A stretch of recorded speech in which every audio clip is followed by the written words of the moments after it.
जब भी कोई ख़ातून बड़े ऑपरेशन के साथ डिलीवर होती हैं, चाहे वो उनकी फ़र्स्ट डिलीवरी हो या प्रीवियसली उनके मतलब नॉर्मल डिलीवरीज से बच्चे हों, लेकिन होता क्या है कि इन तमाम ख़वातीन में जब भी वो नेक्स्ट टाइम प्रेग्नेंट होती हैं तो जो पहला क्वेश्चन उनके माइंड में आता है और जिसको आप कह सकते हैं कि बहुत ही कॉमनली जो क्वेश्चन डॉक्टर से पूछा जाता है वो ये होता है कि क्या मेरी दोबारा नॉर्मल डिलीवरी पॉसिबल है।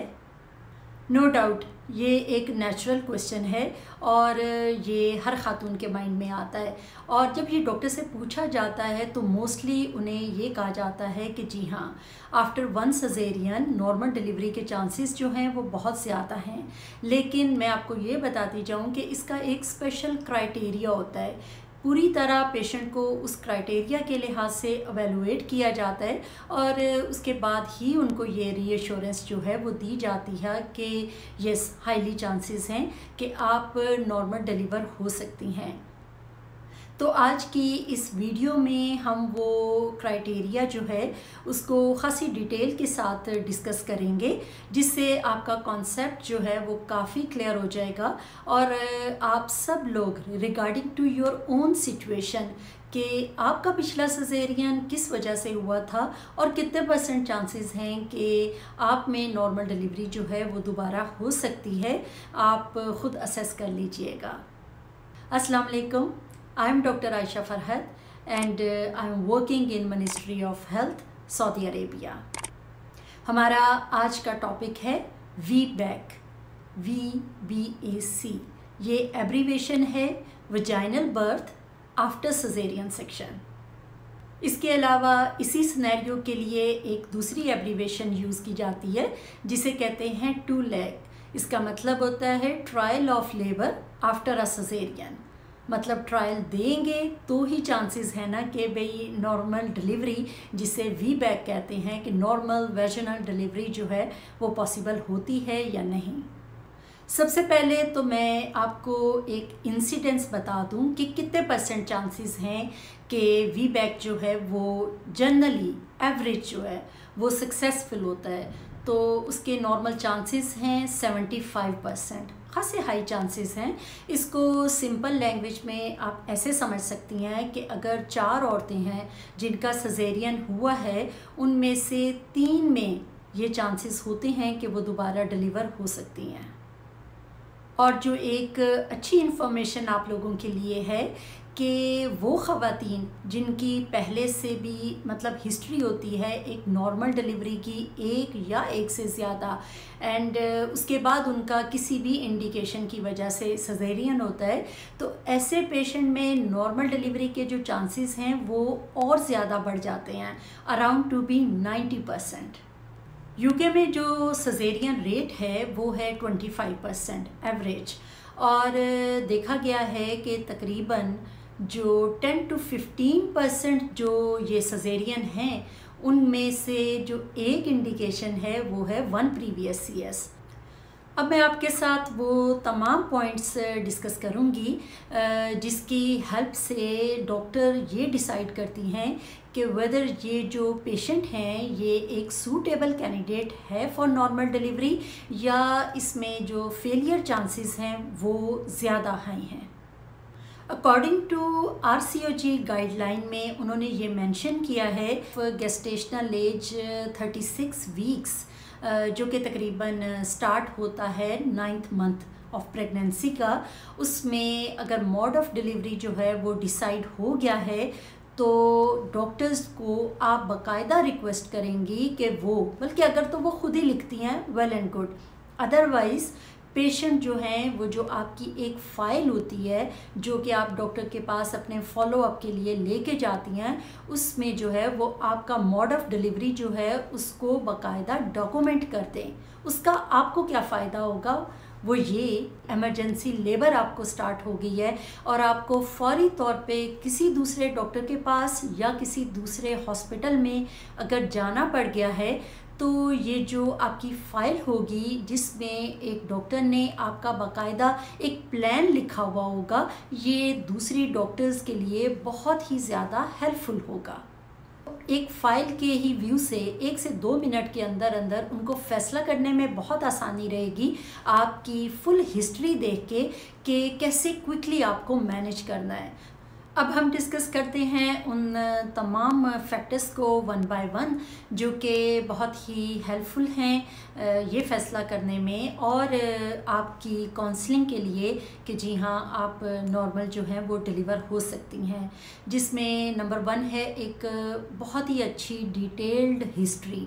हमेशा मैंने आपको हिस्ट्री की इम्पोर्टेंस बताई है कि जिसमें डॉक्टर्स जो हैं वो डिटेल से आपकी जो प्रीवियस प्रेगनेंसीज़ हैं या अगर एक ही प्रेगनेंसी थी जिसका एंड जो है वो बड़े ऑपरेशन की सूरत में निकला, तो उनका जो मोस्ट इम्पॉर्टेंट क्वेश्चन जो है वो ये है कि जो आपका बड़ा ऑपरेशन हुआ उसकी वजह क्या थी, मतलब इंडिकेशन ऑफ दैट CS।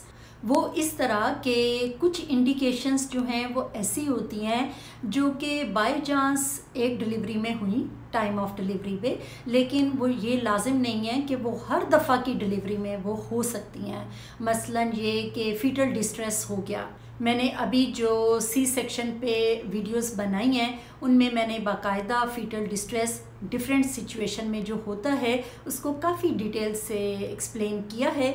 आप वो वीडियो देख सकती हैं तो आपका concept regarding to fetal distress जो है वो क्लियर हो जाएगा।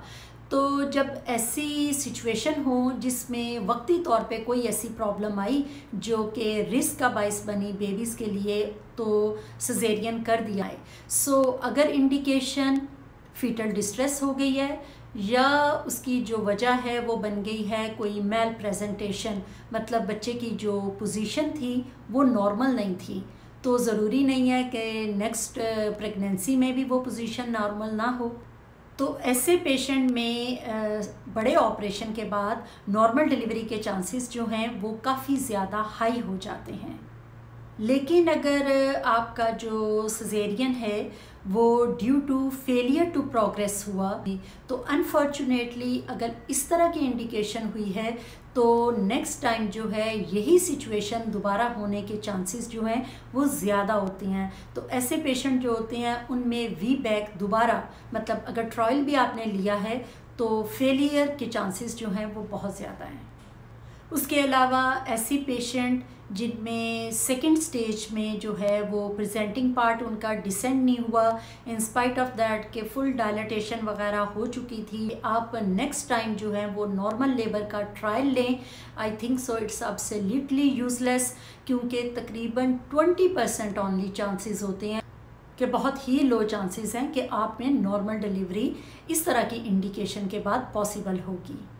तो इंडिकेशन बहुत इम्पॉर्टेंट है नंबर 1, लेकिन उसके बाद जो है कुछ दूसरे ऐसे फैक्टर्स हैं जिनको भी हमें साथ साथ जो है वो इस मतलब कंसिडर करना है। अब मैं आपके साथ आपको 1 बाय 1 वो एक्सप्लेन कर दूं। नंबर 1 है एज। ये आप लोगों को बहुत क्लियर होना चाहिए कि जो मैक्सिमम जो रेंज में आपको बता रही हूँ 35 to 37 ईयर्स ये लास्ट लिमिट है। अगर आपकी एज जो है वो इससे कम है तो भी ये हेल्पफुल है आपकी नॉर्मल डिलीवरी के लिए, लेकिन जैसे जैसे मदर एज जो है वो बढ़ती जाती है तो दूसरे ऑपरेशन के चांसेस जो हैं वो बढ़ जाते हैं। उसके बाद जो नेक्स्ट पॉइंट है वो है मदर का वेट, क्योंकि जितनी खातून जो होती है वो ओबीज होती है, मतलब मोटी होती है, उसमें बहुत ज़्यादा थोड़ा नॉर्मल मोटापा होता है, उतना ही ये जो नॉर्मल लेबर के जो है फेलियर चांसेस जो हैं वो बढ़ जाते हैं। इसी पॉइंट से कोरिलेट करते हैं हम मेडिकल डिसऑर्डर को कि अगर प्रीवियसली आपको हिस्ट्री ऑफ हाइपरटेंशन रही है जिसकी वजह से आपका CS हुआ है, मेरी बाकायदा इस पे हाइपरटेंशन पे वीडियोस हैं, मैं आपको एडवाइस करूँगी कि आप उनको जो है वो ज़रूर देखें, वो आप लोगों के लिए बहुत ज़्यादा मतलब फ़ायदेमंद है। तो अब क्या होगा कि अगर आप अपना बहुत ज़्यादा अच्छा ख्याल रखेंगी, हेल्दी लाइफस्टाइल को मेंटेन रखेंगी, तो ये जो रिस्क ऑफ हाइपरटेंशन और GDM GDM mean gestational diabetes, ये दोनों ऐसी प्रॉब्लम जो 5वें महीने में प्रेगनेंसी का जब 5th मंथ जा रहा होता है तो ये दोनों जो प्रॉब्लम हैं उसमें डेवलप होते हैं, ठीक है, और फिर ये फर्दर कॉम्प्लिकेशन काज करते हैं। तो अगर आप अपना बिफोर प्रेगनेंसी बहुत ज़्यादा ख्याल रखेंगी एंड ड्यूरिंग प्रेगनेंसी तो इन दोनों मेडिकल डिसऑर्डर के कम होने के चांसेस हैं। तो जब ये ऐसे हो जाएगा तो आपके नॉर्मल डिलीवरी के जो ऑटोमेटिकली जो हैं चांसेस बढ़ जाएंगे। लेकिन अब मैं आपको वो चंद सिचुएशंस बता देती हूँ जिसमें आप बिल्कुल VBAC को सोच भी नहीं सकते, you will not go for it. कि अगर किसी भी पेशेंट में हिस्ट्री है यूट्राइन रप्चर की, कि उनका यूट्रस जो है वो प्रीवियसली माजी में किसी भी वजह से उसमें कोई प्रॉब्लम आई थी, वो फट गया, या इसमें फटने का जो लेवल है ना रप्चर का वो डिफरेंट होते हैं। लेकिन अगर किसी भी टाइप की इस तरह की कोई हिस्ट्री है तो आप लोगों ने कभी भी नॉर्मल लेबर ट्रायल के लिए नहीं जाना। आपका हमेशा जो डिलीवरी है वो बाय सजेरियन ही होनी चाहिए, ठीक है। ये तो हो गया नंबर 1। नंबर 2 है कि अगर किसी भी वजह से यूट्रस की कोई और सर्जरी हो चुकी है, ठीक है, मतलब ये कि जैसे मैंने आपको फाइब्रॉइड वाली वीडियो में, तो ऐसी तमाम बच्चियां और ऐसी तमाम ख़वातीन जिनमें किसी भी वजह से यूट्रस से रिलेटेड कोई भी अगर सर्जरी हो चुकी है तो वो भी कोशिश करें कि वो नॉर्मल ट्रायल के लिए कभी नहीं जाएं, वो प्रेफर करें कि वो सजेरियन ही करवाएं। नंबर 3 जो कॉन्ट्रा इंडिकेशन है वो है वर्टिकल स्कार, कि अगर प्रीवियसली आपका किसी भी वजह से जो ऑपरेशन है वो आपका वर्टिकल हुआ है, मतलब अप टू डाउन, आपका स्कार जो है वो ऐसे है, तो ये इसमें नेक्स्ट डिलीवरी में इसके फटने के बहुत ही ज़्यादा चांसेस होते हैं एज़ कंपेयर टू जो कि लोअर राइट टू लेफ़्ट वाला जो मोस्टली एक जो सजेरियन स्कार है उसकी निस्बत। सो ऐसी पेशेंट जिनका वर्टिकल स्कार था, वट एवर द इंडिकेशन पहले क्या हुआ, वो भी बिल्कुल भी नेक्स्ट टाइम VBAC के लिए मत जाएं। तो अब ऐसी भी बात नहीं है जहाँ पे बहुत सारी कॉन्ट्रा इंडिकेशंस हैं, वहाँ पे VBAC होने के, या मतलब अगर आप प्रेफर करती हैं कि जी मुझे नॉर्मल डिलीवरी के लिए जाना है तो उसके फ़ायदे भी बहुत ज़्यादा हैं। मसलन ये कि VBAC में एक तो ये कि सर्जरी नहीं होती, ठीक है, जो कि बड़े ऑपरेशन में एक मेजर सर्जरी है। उसके साथ साथ ये देखें कि आपका हॉस्पिटल का जो ड्यूरेशन है वो बहुत ही शॉर्ट होगा, अगले दिन आपको डिस्चार्ज कर दिया जाएगा।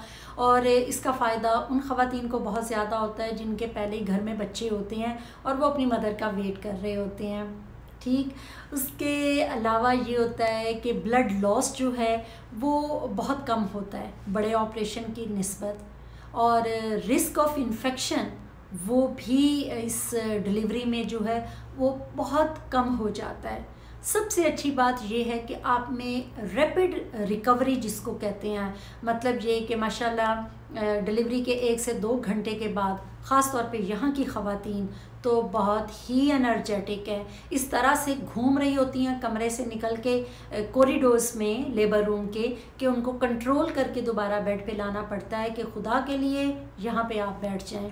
लगता ही नहीं है कि इन ख़वातीन ने अभी 2 से 3 घंटे पहले जो है इनकी नॉर्मल डिलीवरी हुई है। पेशेंट ख़ुद इस काबिल होती है कि वो उठ के बाथरूम जा सके। उसके साथ साथ ये है कि वो डिपेंडेंट नहीं होती कि उनके बच्चे को कोई दूसरा लुक आफ्टर करे। एटलीस्ट वो इस काबिल होती हैं कि वो अपने बच्चे को जो है वो ख़ुद लुक आफ्टर कर सकती हैं, ब्रेस्ट फीड कर सकती हैं।